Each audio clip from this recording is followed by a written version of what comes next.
Hi everyone! Welcome back to the channel. So far, we've looked at skills for starting and developing conversations between you and one other person. Today, we're going to talk about how to enter and exit conversations that are already happening between a group of people. Before you watch this video, why don't you check out my earlier video, Tip 3, Ending a Conversation with just one other person, since there's a lot of overlap with this video. First, I'm going to tell you how to enter a group conversation. If you want to join a group of people having a conversation, either because you find the conversation topic interesting or because you want to hang out with those people, you can join the conversation, but it's important to do it in the right way so that people don't think you're intruding or interrupting in their conversation. At first, you could stay slightly further away from the group and use a prop like a phone or a book. Before you go up to them, you could watch what they're doing from a distance. Look over at them from time to time, but don't stare at them. You could use a phone or something else as a prop. You should start off by trying to seem like you're absorbed in what you're doing, either reading or scrolling through your phone. But then, after a while, you could start to occasionally glance over at the group. Do this more and more often to signal that you're interested in the conversation. Then, when there's an opening, move closer to the group and start to join in with the conversation. An opening might be when there's a momentary silence, when they're talking about something that you could offer a point about and contribute to, or if it's when someone asks a question that nobody in the group knows the answer to, but you do, so you can help out. Something that might be helpful to remember is that if it looks like they're having a private discussion, which might be if they're standing closer together in a closed sort of circle, and if they're speaking quietly, and if they're in a place where there aren't any other people, it's best to stay away from that conversation. It's probably something that they don't want other people to hear about, including you. So if you try and join the conversation, they might think of you as nosy, which might make them not want to be friends with you. Now I'll explain to you how to leave a group conversation based on one of the 3 situations that might happen. Either you feel rejected or feel accepted. Now I'm going to explain to you how to leave a group conversation based on whether you find yourself in one of these 3 situations. Either you feel not included from the start, or you feel included at first but then later not included anymore, or you feel included right throughout the conversation. If it feels like everyone's really ignoring what you have to say and nobody's listening to you, but instead the group is still talking amongst themselves, then they might not be interested in what you have to say. If even after you try and fit in more with what they're saying, they still ignore you, then maybe you should leave the conversation. You can leave politely by making a quick excuse before you walk away, such as, "Gotta go, see you." Try not to turn your back on them until you start walking away. And you could wave and smile to make sure that they still know you're a friendly person.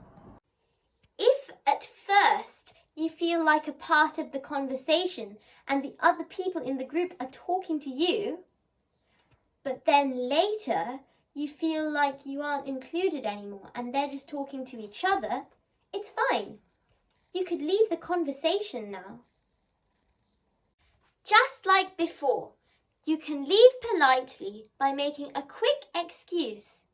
And if you like, you can say, "It was nice chatting to you," or "Speak to you again soon," if you think you might want to speak to them again later.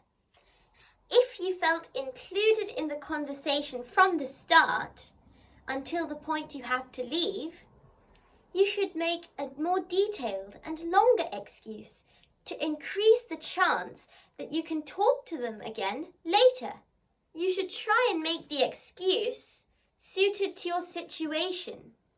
Say you're at school. You could say you need to get to lessons or you need to speak to a teacher. It's also important to know when another person or the other people are ending the conversation. If anyone says something like what we've just discussed, like, "It's been nice chatting to you," or "I have to get to lessons," or "Well, I really should be going," then that might signal that they need to leave. Sometimes only one person leaves the conversation, but if most of the people need to go at the same time, then the conversation is probably over. This can be a little sad sometimes, especially if you were enjoying the conversation and wanted it to go on for longer. But if the other people need to leave, you should let them do that. Try and say something back to let them know that you understand that either those one or two people have to leave and that the group conversation is still going, so you say bye to them individually, or that the whole group conversation is finished and you say goodbye to everyone. You could say something like, "It was great talking to you." If you want to talk to some or all of the other people again, it might be a good idea to ask them what their names are. Make sure that even if you're only really interested in one or two people, you ask everyone so that the others don't feel left out. Knowing people's names makes it easier to find them again later, which is another step towards making friends with them. If you haven't already exchanged names earlier in the conversation, before you leave might be a good time to do it so that you don't forget and then miss out on the chance of learning their names. Normally, we should try and give the other people the first turn, but when it comes to asking names, it often works well to give your name first and then ask them what theirs are. This makes you seem more trustworthy and open. If you do ask them their names at the end of the conversation, try and put in the phrase, "By the way," first, because otherwise it might seem a little random. The last step to leaving a group conversation is turning around and walking away, even if you don't really need to go anywhere. If you are sitting down, say goodbye as you get up. After you've said goodbye, turn around and face a specific direction away from the group, and then keep walking in that direction, at least until you're out of their sight. This might work better than just hanging around close to the people after you've said goodbye to them. They might turn around and walk away too, especially if they have to get somewhere themselves. Let's do a quick recap of everything we've learned in today's video on entering and exiting group conversations. Entering group conversations, leaving when you don't feel included at all, leaving when you feel included at first and then not included later, leaving when you feel completely included but you just have to get somewhere else, leaving when the other people have to leave, exchanging names, and finally, walking away. I hope you enjoyed this video and found it helpful. If you have any questions on anything I've said, or want to make a comment on something I've said, drop me a comment below, and I'll answer as soon as possible. Don't forget to like and subscribe. See you next time.